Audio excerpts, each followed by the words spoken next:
नमस्कार दोस्तों, आज हम अश्वगंधा के फायदे और उसके इस्तेमाल को डिकोड करेंगे।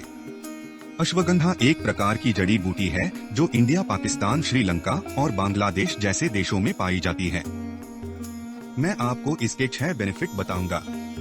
इन सभी फायदों में से नंबर 5 की बीमारी और नंबर 6 की बीमारी, ये दो ऐसी बीमारियां हैं जो आजकल लगभग 90% घरों में पाई जाती है और इन बीमारियों का इलाज अश्वगंधा के द्वारा बहुत ही आसानी से समय रहते किया जा सकता है। एक बात समझते हैं कि यदि किसी भी बीमारी का इलाज आयुर्वेदिक जड़ी बूटियों के इस्तेमाल से समय रहते कर लिया जाए तो वह बीमारी पूरी तरह से क्योर की जा सकती है। यही बात तो बाबा रामदेव समझाना चाहते हैं। मैं यहाँ पे बाबा रामदेव जी को स्पॉन्सर नहीं कर रहा हूँ, बस आयुर्वेद से रिलेटेड उनके नजरिए को आपके सामने रख रहा हूँ।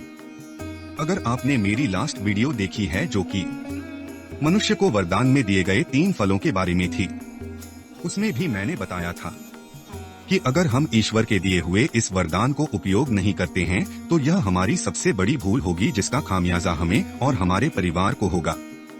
अश्वगंधा का उपयोग आयुर्वेदिक दवाइयों में हमारे वैदिक काल से किया जा रहा है।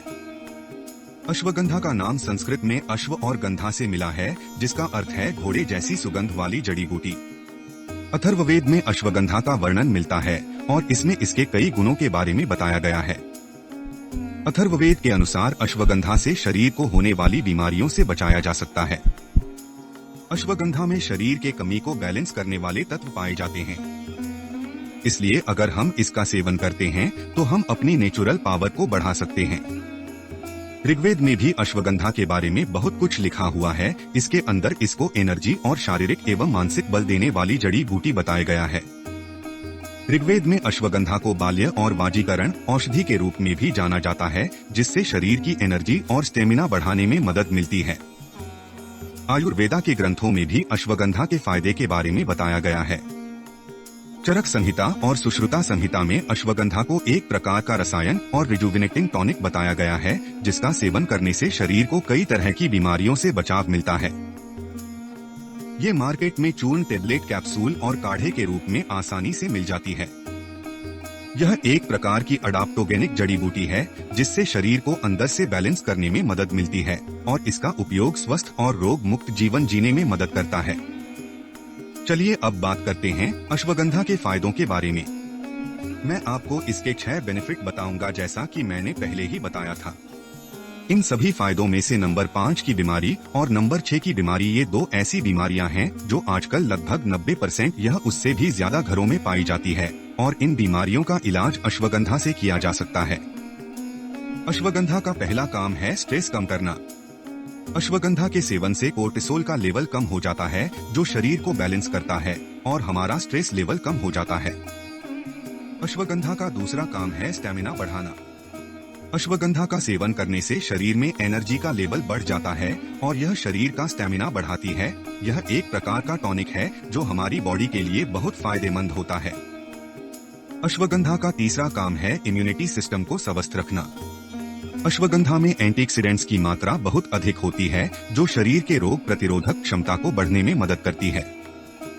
यह शरीर की इम्यूनिटी सिस्टम को मजबूत बनाता है। अश्वगंधा का चौथा कार्य ब्रेन को मजबूत करना है। अश्वगंधा का सेवन करने से दिमाग की शक्ति बढ़ती है।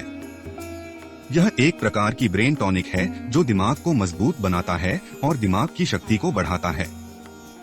अब आते हैं 5वें नंबर पर, जिसकी लोगों को बहुत ज्यादा जरूरत है। यह डायबिटीज को कंट्रोल करती है। अश्वगंधा का सेवन करने से शरीर में इंसुलिन का लेवल बढ़ जाता है, जिससे डायबिटीज को कंट्रोल करने में मदद मिलती है। अब आते हैं 6ठे नंबर पे, जो ज्यादातर डायबिटीज से पहले की समस्या है, ब्लड प्रेशर को कंट्रोल करना। अश्वगंधा के सेवन से ब्लड प्रेशर को कंट्रोल किया जा सकता है। इसमें मौजूद पोटेशियम ब्लड प्रेशर को कंट्रोल करने में मदद करता है।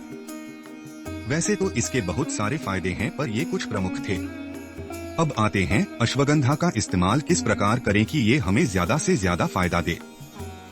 पहले नंबर पे आते हैं अश्वगंधा का चूर्ण, जिसे 1 से 2 छोटी चम्मच गर्म दूध के साथ लेना बहुत फायदेमंद होता है। दूसरे नंबर पर अश्वगंधा को कैप्सूल और टेबलेट के रूप में भी उपयोग किया जा सकता है।